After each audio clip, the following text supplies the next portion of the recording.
Hello students, आज मैं start करने जा रहा हूँ यूक्लिड डिवीजन लेमा। एक सिंपल टॉपिक है, तो बात करते हैं इसके बारे में।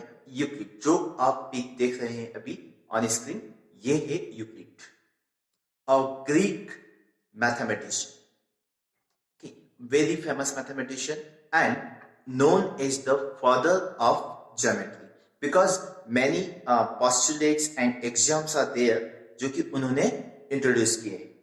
ओके, लास्ट ईयर 9th में भी आप पढ़ चुके हैं यूक्लिड्स पोस्टुलेट्स एंड एक्सियम्स। उनकी लिखी हुई एक book the element is the most successful book, जिसमें उन्होंने जितने भी थ्योरम्स लेमा इन्वेंट किए गए थे वो सभी उन्होंने डिस्कस किए हैं। बात करते हैं यहाँ पर कि लेमा क्या होता है। तो division, all of you knows that repeated subtraction is known as the division, but what about lemma? तो लेमा जो है वो प्रूवन स्टेटमेंट है, ऑलरेडी प्रूवन स्टेटमेंट, जो कि हम थ्योरम को प्रूव करने के लिए यूज करते हैं। देन माइंड में एक बात आती है कि what is the difference between the theorem and lemma. तो थ्योरम जो है वो बिग थ्योरी है जिसको हम प्रूव करने के लिए अलग अलग लेमा और डिफरेंट कॉन्सेप्ट्स का यूज करते हैं। But lemma is the small proof, a single statement.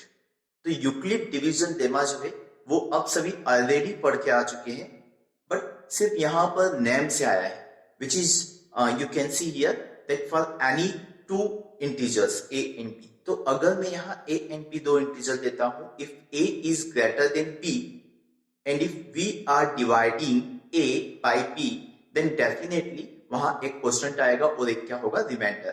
तो what we can do that we can write like this, a is equals to bq plus r, means we can say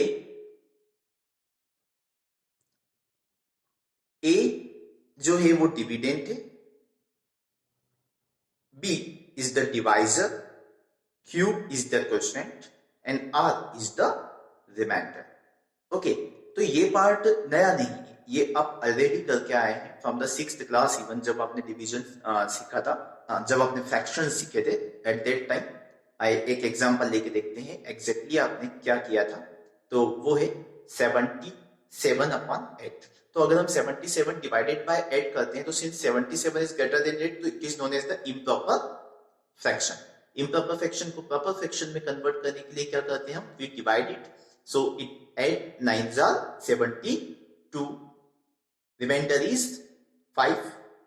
okay, and इसी basis पर आप सभी ने इसको इस तरह से लिखा है दैट 77 डिवाइड बाय 8 अगर हो तो उसको हम लिख सकते हैं 9 integer 5 by 8। Here 77 is a because it is dividend, 8 b which is divisor, 9 is the q quotient and 5 is the remainder। And इसी को अब जब मिक्स्ड फ्रैक्शन को प्रॉपर फ्रैक्शन में कन्वर्ट करने जाते थे, तो न्यूमरेटर फाइंड करने के लिए we use q into b plus r। Okay, so यही डिवीजन लेमा है जो आप ऑलरेडी यूज कर चुके हैं। तो नेक्स्ट है Euclid division algorithm. Algorithm means होता है सेट ऑफ स्टेप्स। तो जो कुछ भी सेट ऑफ स्टेप्स होते हैं उनको हम कहते हैं algorithm, that is to be carried out to for the successful operation। okay, so here Euclid division algorithm जो है वो क्या है, एक टेक्निक है जिसके थ्रू हम SCF फाइंड करते हैं of two given numbers using the division lemma. तो डिवीजन लेमा का यूज करके SCF फाइंड किया जाता है A एंड B का, वही क्या है, Euclid division algorithm. Exactly algorithm कुछ इस तरह का है कि that if A is equals to BQ plus R, हम किसी भी जो दो नंबर जिनका SCF निकालना है उसको जब A equals to BQ plus R के फॉर्म में लिखते हैं, तो दो कंडीशंस हो, या तो R की वैल्यू 0 होगी और नहीं होगी।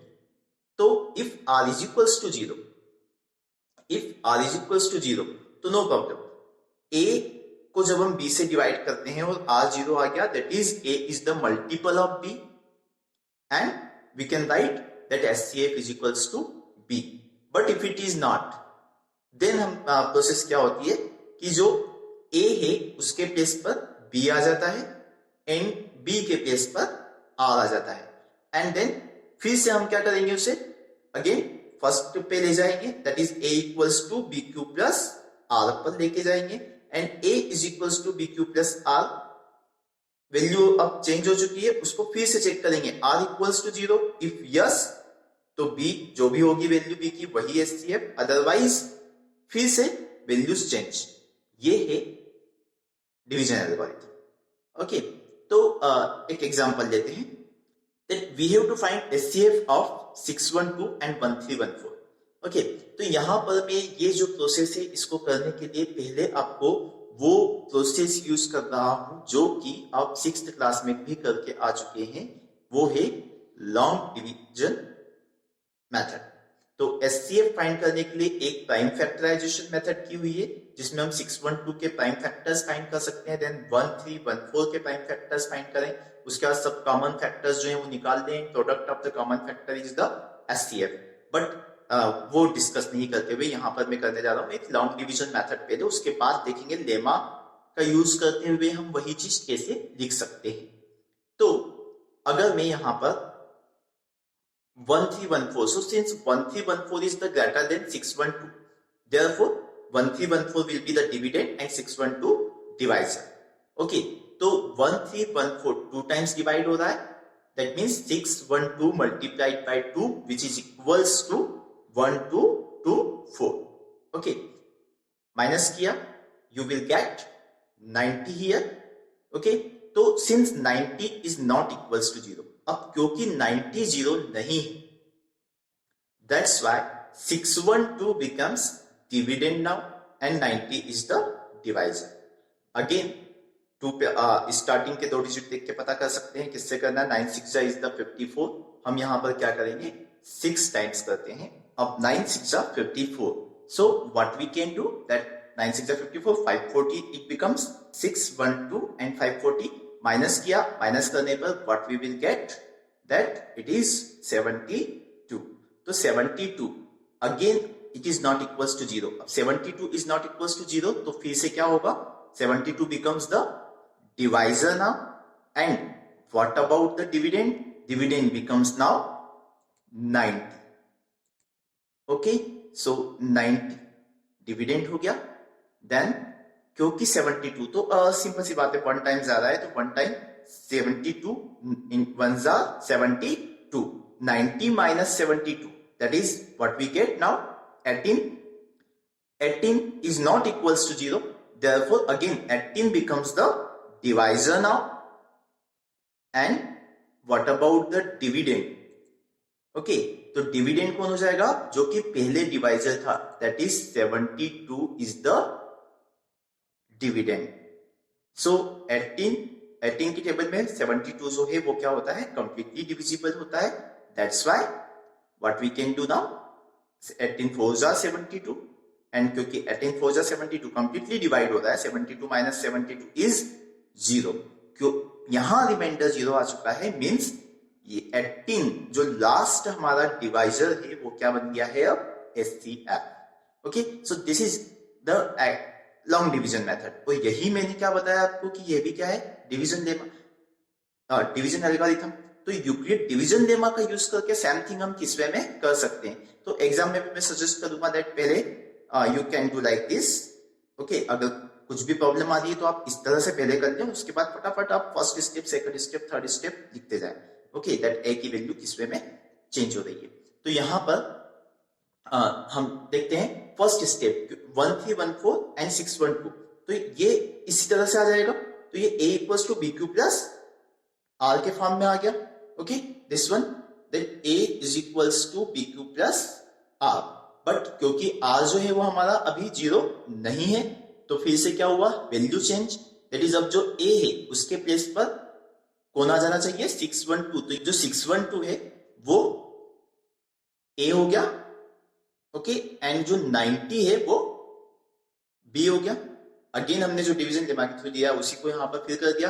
नेक्स्ट स्टेप फिर से चेंज होगा because 72 is not equal to 0। तो थर्ड स्टेप में क्या हुआ है एग्जैक्टली, 90 जो है वो a के प्लेस पर आया है एंड 72 जो है वो b के प्लेस पर आ गया। Again 18 is not equal to 0, तो फिर से चेंज हुआ है, तो चेंज होके 72 जो है वो कहाँ आ चुका है अब ए के प्लेस पर, और 18 जो है वो कहाँ आ चुका है बी के प्लेस पर। But now r is equal to 0, therefore b की वैल्यू जो हमें मिलती है वो क्या है 18, that is 18 is the SCF. Okay, so in this way we can find SCF of two numbers using Euclid division algorithm.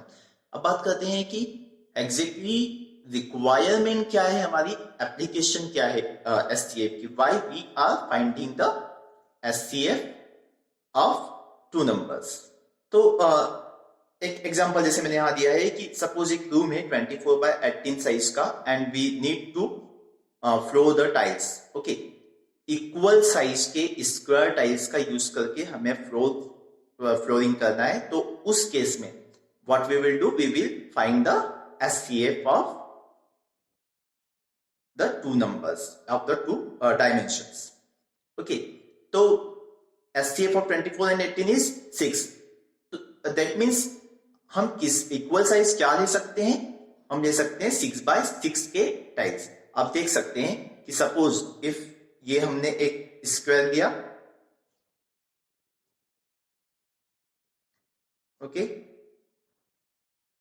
Then this one and then this one, then this and this. तो ये जो पूरा आप इसका rectangle देख रहे हैं, ये क्या हो चुका है, डिवाइड हो चुका है इक्वल साइज के टाइल्स में, लाइक दिस. ओके, सो ये इस तरह के बहुत सारे एप्लीकेशन है. वैसे आप किसी भी तरह के इन एप्लीकेशंस का यूज कर सकते हैं. ओके, तो ये SCF का एप्लीकेशन हुआ. Now let's come to the next one. Lemma के थ्रू हम यहाँ पर using the lemma what we can write that every number can be arranged in the form of BQ plus R. In the form of BQ plus R means यहाँ पर R जो है वो क्या है, 0 से लेके B इंक्लूड नहीं. ओके, आप ध्यान देंगे मैंने यहाँ लिखा है R जो है वो ग्रेटर देन और equals to 0 but less than. तो मैं किसी भी तरह के नंबर्स हो, सपोज मुझे ऑल पॉजिटिव इंटीजर्स की बात करना है, तो ऐसे केस में हम यहाँ पर क्या कर सकते हैं, अगर मैं सारे इंटीजर्स की बात करता हूं तो उस केस में we can write like this 2m और 2m plus 1 बिकॉज 2 के multiple that if b is equals to 2, तो जो भी नंबर है उसको हम 2m या 2m plus 1, क्योंकि 2 से डिवाइड करने पे 2 ही रिमाइंडर है, अगर वो मल्टीपल है 2 का तो 0, अदरवाइज 1. तो 2m plus 2m. Next you can see that अगर हम किसी नंबर को 3 से डिवाइड करते हैं तो कितने रिमाइंडर पॉसिबल है, 0, 1 एंड 2. b से एक कम तक जाना है हमेशा, तो 0, 1 एंड 2. तो 3m plus 1, 3m plus 2, जितने भी नंबर्स है वो इस फॉर्म में लिखे जा सकते हैं. सिमिलरली अगर हम 5m कर रहे हैं तो 5m से लेके 5m plus 4 तक. Suppose if I am talking about 7m, तो 7 के मल्टीपल में देखना है तो 7m से लेके 7m plus 6 तक हमेशा एक कम तक जा रहा है. तो इस तरह से हम यूज कर सकते हैं. ओके, कि ये कॉम्बिनेशन सारे नंबर्स को बता रहा है. तो let us take one example, a theorem given in your book. It is that show that the cube of any positive integer is of the form of 9m, 9m plus 1, 9m plus 8. क्योंकि जो मैं prove करने जा रहा हूं उसमें 9 आ रहा है, which is a multiple of 3. That's why मैं यहां पर जब लेने जाऊंगा कि मुझे किस तरह के नंबर्स जो हैं, ओके, किस तरह के कॉम्बिनेशन लेना चाहिए, तो 9 is the multiple of 3, so we can write that each and every number can be expressed in the form of 3n, 3n plus 1, 3n plus 2. ये 3 कॉम्बिनेशन में सारे की सारे आ जाते हैं. तो एक एक करके हर एक केस में देख लेते हैं कि क्यूब निकालने पे हमें क्या ये जो फॉर्म है मिल रहा है. तो 3n का क्यूब, सिंपल सा 3n, 3 का cube is 27 and n cube is n cube, but 27 we can write as 9 into 3 because 9 के मल्टीपल में लिख सकते हैं. एंड 3n क्यूब को suppose let us take m is an integer, तो क्या मिला हमें 9m. तो नेक्स्ट केस जो है वो 3m plus 1 है, तो लेट 3m plus 1 का होल क्यूब फाइंड करते हैं using a plus b whole cube. you know a plus b whole cube is equals to a cube plus 3a square b plus 3ab square plus b cube. So उसका use करते हुए अगर हम यहाँ solve करने जाते हैं तो you can see the process. Again हमने 9 कॉमन लिया, तो 9 कॉमन लेने पे remainder is the 1 and the last one 3n square plus 3n plus 1 we can take it as m only. So 9m plus 1 मिला, दैट इज इस तरह के number में हमें 9m प्लस 1 मिल रहा है. And the next one is 3n plus 2. तो 3n plus 2 का होल क्यूब भी सेम प्रोसेस से फाइंड किया. अगेन जो 3n square plus 6n plus 4 जो हमें मिला है उसको हमने क्या एज्यूम कर लिया कि ये m है, तो 9m प्लस 8 का फॉर्म में आया. ये 3 कॉम्बिनेशन के अलावा तो कोई नंबर नहीं होते हैं. इसका मतलब है कि हर तरह के नंबर जो हैं उनके क्यूब जो हैं वो किस फॉर्म में अरेंज किए जा सकते हैं, can be arranged in the form of 9m, 9m plus 1 and 9m plus 8. Okay, तो ये आपका था पूरा Euclid division lemma and Euclid division algorithm. I hope आपको कंप्लीटली समझ आया होगा. For the next videos please like and subscribe.